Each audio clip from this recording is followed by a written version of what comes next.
Hello everyone, welcome to my YouTube channel. कैसे हो आप सभी? आई होप आप सब बहुत अच्छे होंगे। इस वीडियो में हम हिंदी के महत्वपूर्ण प्रश्नों को देखेंगे। ये जितने भी प्रश्न हैं ये यूपी टेट परीक्षा के लिए मोस्ट इम्पॉर्टेंट हैं, तो आप पूरा वीडियो बहुत ध्यान से देखें और वीडियो को अंत तक जरूर देखें।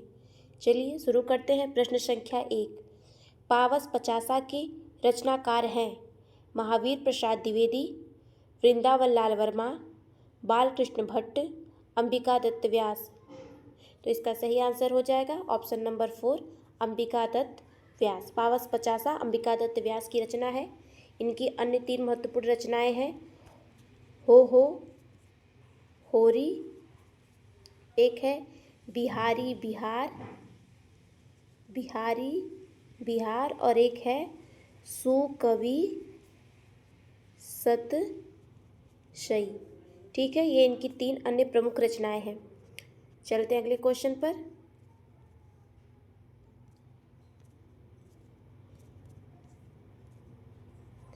तद्भव तत्सम का कौन सा युग्म गलत है? घड़ी घटिका, जनेऊ द्यूत, घूंघट कुंठन, गागर गरगर।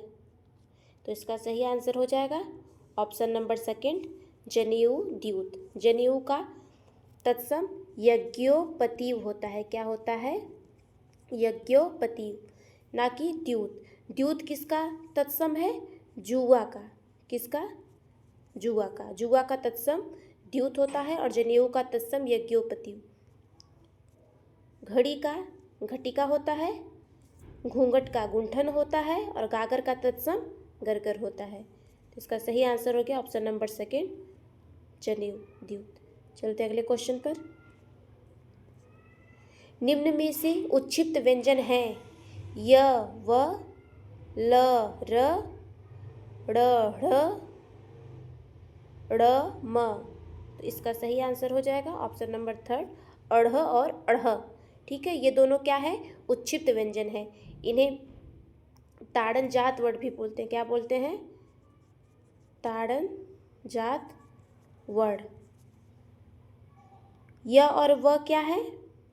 ये अंतस्थ वर्ण है और इनको अर्ध स्वर भी बोला जाता है। ल और र में ल को बोला जाता है पार्श्विक। क्या बोला जाता है? पार्श्विक। और र को लुंठित। अगर पूछ दे कि लुंठित वर्ण कौन है तो र, पार्श्विक वर्ण कौन है तो ल, पूछ दे अर्ध स्वर कौन है तो य और व। और उच्छिष्ट, ताड़न जात या फिर द्विगुण व्यंजन 3 नाम है। अढ़ और अढ़ के 3 नाम है, उच्छिष्ट, ताड़न जात और द्विगुण।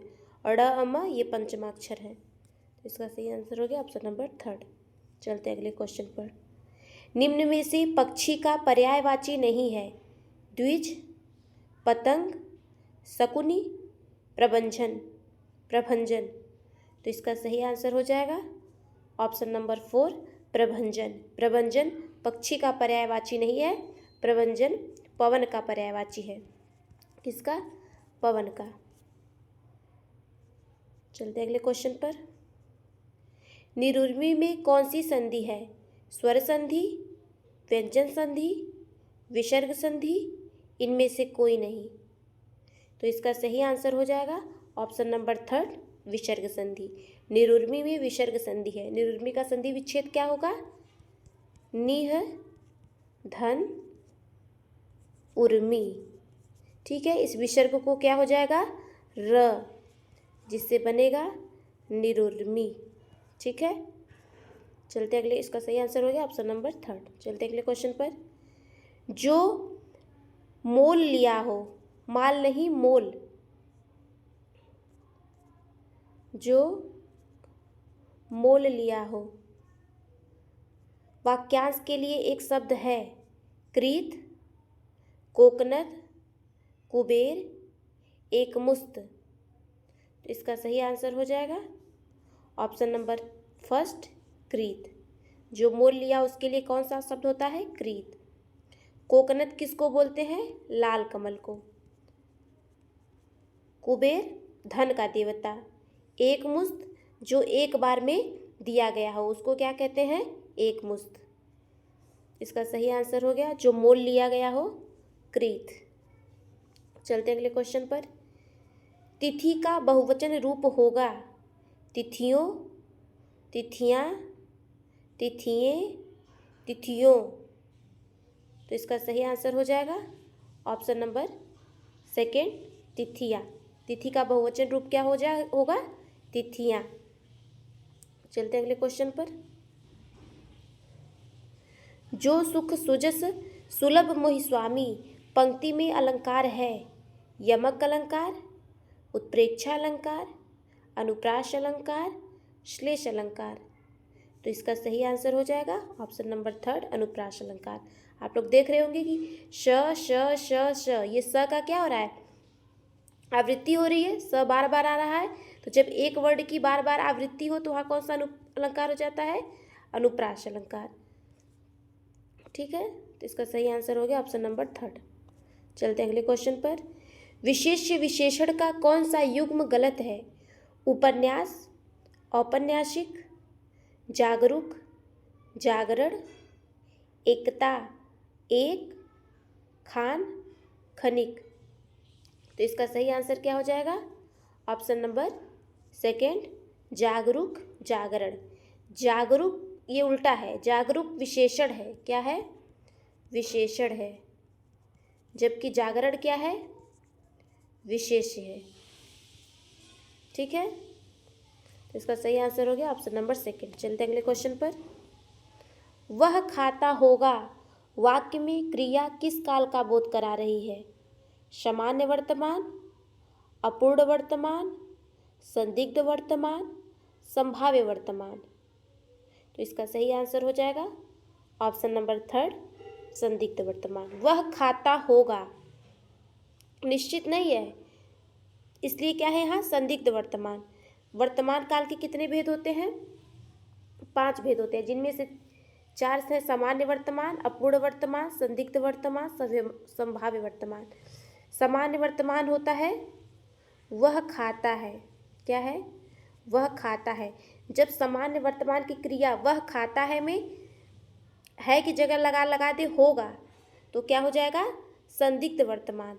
और अपूर्ण वर्तमान का क्रिया का कौन सा रूप होता है? वह खा रहा है। वह खा रहा है अपूर्ण वर्तमान, और वह खा रहा है में है हटाकर होगा लगा दे तो वहाँ हो जाएगा संभाव्य वर्तमान। सामान्य वर्तमान की क्रिया में होगा लगाएंगे तो संदिग्ध हो जाएगा, और अपूर्ण वर्तमान की क्रिया में होगा लगाएंगे तो संभाव्य वर्तमान। ठीक है, तो इसका सही आंसर हो जाएगा ऑप्शन नंबर थर्ड, संदिग्ध वर्तमान। चलते हैं अगले क्वेश्चन पर। और एक 5वां भेद होता है आज्ञार्थ वर्तमान का, जिसमें आज्ञा दी जाती है। जैसे तुम बाहर जाओ, तुम पढ़ो, तो ये क्या हो जाएगा? आज्ञार्थ वर्तमान। चलते हैं अगले क्वेश्चन पर। कदाचित का विलोम है अगोचर, वास्तविक, उदारता, निश्चित। तो इसका सही आंसर हो जाएगा ऑप्शन नंबर 4, निश्चित। कदाचित का विलोम क्या हो जाएगा? निश्चित। अगोचर किसका विलोम है? गोचर का। वास्तविक का विलोम क्या हो जाएगा? काल्पनिक। उदारता का विलोम क्या हो जाएगा? कृपणता। क्या हो जाएगा? कृपणता। गोचर, अगोचर, वास्तविक, काल्पनिक, उदारता, कृपणता, और कदाचित का निश्चित। का सही आंसर हो गया ऑप्शन नंबर 4। चलते अगले क्वेश्चन पर। इलाज किस भाषा का शब्द है? फारसी, अरबी, तुर्की, हिंदी। तो इसका सही आंसर हो जाएगा ऑप्शन नंबर सेकेंड, अरबी। इलाज अरबी भाषा का शब्द है। चलते अगले क्वेश्चन पर। संयुक्ताक्षर यह किन वर्णों का योग है? क और श का, त और र का, ज और य का, श और र का। तो इसका सही आंसर हो जाएगा यह किसका योग है? ज और य का। 4 संयुक्ताक्षर वर्ण है। क और श से क्या बनता है? छ। त और र से क्या बनता है? त्र। ज और य से बनता है ज्ञ, और श और र से क्या बनता है? श्र। ठीक है, तो छ, त्र, ज्ञ, श्र, ये 4 संयुक्ताक्षर हैं। तो आपको पता चल गया होगा क और श से छ बनता है, त और र से त्र, ज और य से ज्ञ, और श और र से श्र। चलते हैं अगले क्वेश्चन पर। ठोकरे खाना मुहावरे का अर्थ है कष्ट उठाना, गिरते रहना, घर से निकाल दिया जाना, सच में उदास रहना। तो इसका सही आंसर हो जाएगा ऑप्शन नंबर फर्स्ट, कष्ट उठाना। ठोकरे खाना मुहावरे का क्या अर्थ है? कष्ट उठाना। चलते अगले क्वेश्चन पर। परीक्षा के दिनों में छात्र दिन रात पढ़ते हैं। वाक्य में क्रिया विशेषण का कौन सा प्रकार है? परिमाणवाचक क्रिया विशेषण, कालवाचक क्रिया विशेषण, रीतिवाचक क्रिया विशेषण, स्थानवाचक क्रिया विशेषण। तो इसका सही आंसर हो जाएगा ऑप्शन नंबर सेकंड, कालवाचक क्रिया विशेषण। दिन रात पढ़ते हैं, यहाँ समय बताया जा रहा है कि कब पढ़ते हैं, तो यहाँ कालवाचक क्रिया विशेषण होता। जब यहाँ परिमाण बताया जाता कि बहुत पढ़ते हैं, तो यह जैसे छात्र परीक्षा के दिनों में बहुत पढ़ते हैं तो परिमाणवाचक क्रिया विशेषण हो जाता। ठीक है, कैसे पढ़ते हैं ये बताया जाता तो रीतिवाचक क्रिया विशेषण हो जाता। स्थान बताया जाता कि कहाँ पर पढ़ते हैं तो वह स्थानवाचक क्रिया विशेषण हो जाता। तो यहाँ क्या हो जाएगा? कालवाचक क्रिया विशेषण। ठीक है, तो इस वीडियो में हमने हिंदी के 15 महत्वपूर्ण प्रश्नों को देखा। आई होप आप लोग को वीडियो पसंद आया होगा। अगर वीडियो पसंद आए तो वीडियो को लाइक और शेयर करना ना भूलें। साथ ही साथ चैनल को भी सब्सक्राइब कर लें। मिलते हैं नेक्स्ट वीडियो में, तब तक के लिए।